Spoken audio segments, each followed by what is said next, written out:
ચલો આજે રસાયણ વિજ્ઞાનની દુનિયામાં એક સફર કરીએ અને સમજીએ એક ખૂબ જ રસપ્રદ પ્રક્રિયા વિશે વિઘટન પ્રક્રિયા. આ એ પ્રક્રિયા છે જેમાં એક વસ્તુ તૂટીને ઘણી બધી નવી વસ્તુઓ બનાવે છે. ચાલો જોઈએ કે આ બધું કેવી રીતે થાય છે. વિચારવા જેવો સવાલ છે ખરું ને? એક તરફ સિમેન્ટ બનાવવો, બીજી તરફ જૂના જમાનાની ફોટોગ્રાફી અને ત્રીજું પાણીને એના મૂળ તત્વોમાં તોડવું. આ ત્રણેય સાવ અલગ લાગતી બાબતોમાં એક સામાન્ય રાસાયણિક સિદ્ધાંત છુપાયેલો છે. આજે આપણે એ જ રહસ્યને ઉકેલવાના છીએ. તો આજે આપણે શું જોવાના છીએ? સૌથી પહેલાં તો આપણે સમજીશું કે આ વિઘટન પ્રક્રિયા છે શું. પછી આપણે જોઈશું કે કેવી રીતે ગરમી, વીજળી અને પ્રકાશ, પ્રકાશ પણ સંયોજનોને તોડી શકે છે. અને છેલ્લે આ બધા પાછળનો જે મૂળભૂત કોન્સેપ્ટ છે એના પર વાત કરીશું. તો ચલો આપણા આજના સફરની શરૂઆત કરીએ અને સૌથી પહેલાં વિઘટન પ્રક્રિયાને બરાબર સમજી લઈએ. તો વિઘટન એટલે શું? સાવ સાદા શબ્દોમાં કહીએ તો તૂટવાની ક્રિયા. જ્યારે કોઈ એક મોટો જટિલ પદાર્થ હોય અને એને કોઈક રીતે ઊર્જા મળે તો એ નાના નાના સરળ ટુકડાઓમાં વહેંચાઈ જાય છે. બસ આ જ છે વિઘટન પ્રક્રિયા. શરૂઆતમાં એક જ પદાર્થ હોય પણ અંતમાં એકથી વધુ નિપજો મળે. હવે કોઈ પણ વસ્તુને તોડવા માટે ઊર્જા તો જોઈએ જ, બરાબર ને? અને ઊર્જા આપવાનો સૌથી સામાન્ય રસ્તો છે ગરમી આપવી. ચલો જોઈએ કે ગરમીનો તાપ કેવી રીતે રાસાયણિક બંધોને તોડી નાખે છે. ચાલો સીધા જ આપણે પ્રયોગશાળામાં પહોંચી જઈએ. કલ્પના કરો કે આપણી સામે એક ટેસ્ટ ટ્યુબ છે જેમાં ફેરસ સલ્ફેટના સરસ મજાના લીલા રંગના સ્ફટિકો છે. હવે આપણે એને બર્નર પર ગરમ કરવાનું શરૂ કરીએ છીએ. જુઓ શું થાય છે. અને આ રહ્યું પરિણામ. જેવો તાપ મળ્યો એ લીલો રંગ તો ગાયબ જ થઈ ગયો અને એની જગ્યાએ કથ્થઈ લાલ રંગનો પદાર્થ બન્યો જે છે ફેરિક ઓક્સાઇડ. એટલું જ નહીં, સલ્ફર ડાયોક્સાઇડ અને સલ્ફર ટ્રાયોક્સાઇડ જેવા વાયુઓ પણ છૂટા પડ્યા. જોયું, એક જ પદાર્થમાંથી ત્રણ નવી વસ્તુઓ બની ગઈ. આ જ તો છે વિઘટનનો કમાલ. અને આ કંઈ ખાલી પ્રયોગશાળાની રમત નથી. મોટા ઉદ્યોગોમાં જેમ કે સિમેન્ટ ઉદ્યોગમાં ચૂનાના પથ્થરને એટલે કે કેલ્શિયમ કાર્બોનેટને મોટી ભઠ્ઠીઓમાં ગરમ કરવામાં આવે છે અને એમાંથી કડી ચૂનો બને છે જે સિમેન્ટનો મુખ્ય ઘટક છે. આ ઉષ્મીય વિઘટનનો જ એક પ્રકાર છે. ચલો ગરમીથી થતા વિઘટનનું એક બીજું જોરદાર ઉદાહરણ જોઈએ.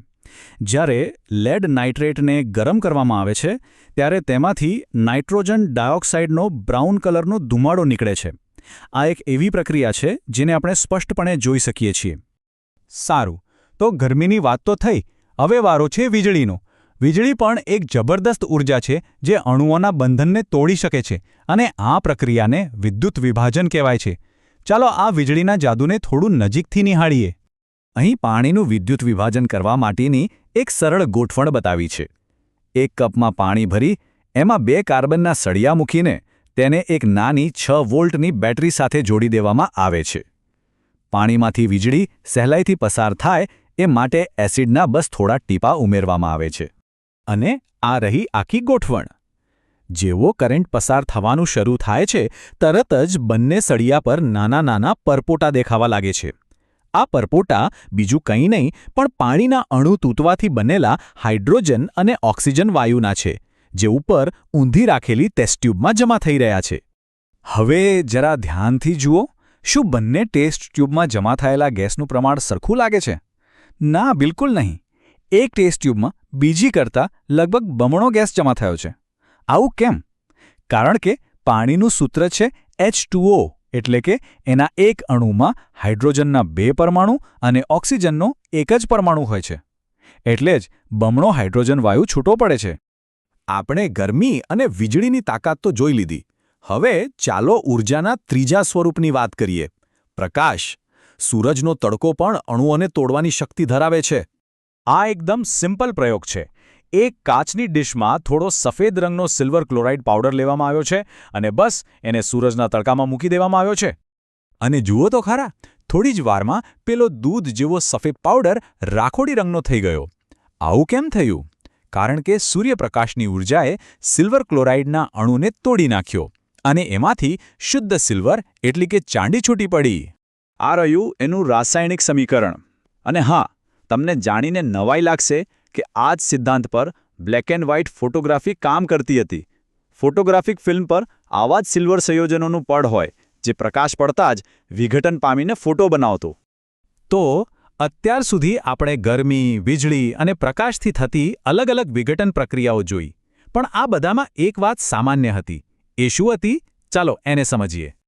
તો આખી વાતનો સાર એ છે કે આપણે જોયેલી દરેક વિઘટન પ્રક્રિયાને શરૂ કરવા માટે બહારથી કોઈક સ્વરૂપમાં ઊર્જા આપવી પડી. ક્યારેક ગરમી, ક્યારેક વીજળી, તો ક્યારેક પ્રકાશ.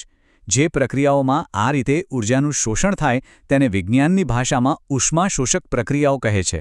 એનો મતલબ એ થયો કે બધી જ વિઘટન પ્રક્રિયાઓ ઉષ્માશોષક હોય છે. આ કોષ્ટક પર એક નજર નાખીએ તો આખી વાત એકદમ સ્પષ્ટ થઈ જશે. આપણે 3 અલગ અલગ પદાર્થો લીધા, તેમને તોડવા માટે 3 અલગ અલગ પ્રકારની ઊર્જા વાપરી, અને દરેક વખતે આપણને એક કરતાં વધુ સરળ નિપજો મળી. તો આજના વિશ્લેષણમાંથી 3 મુખ્ય વાતો યાદ રાખવાની છે. પહેલું, વિઘટન એટલે એકમાંથી અનેક. બીજું, આ કરવા માટે ઉષ્મા, વિદ્યુત કે પ્રકાશ જેવી ઊર્જાની જરૂર પડે છે. અને ત્રીજું, કારણ કે ઊર્જા શોષાય છે, આ બધી પ્રક્રિયાઓ ઉષ્માશોષક કહેવાય છે. અને અંતે જતા જતા એક સવાલ. આપણે જોયું કે બંધ તોડવા માટે ઊર્જા આપવી પડે છે. તો એનાથી ઉલટું વિચારો. જ્યારે નવા બંધ બને ત્યારે ઊર્જાનું શું થતું હશે? શું ત્યારે પણ ઊર્જા શોષાતી હશે કે પછી મુક્ત થતી હશે? આ સવાલ પર વિચાર જરૂર કરજો.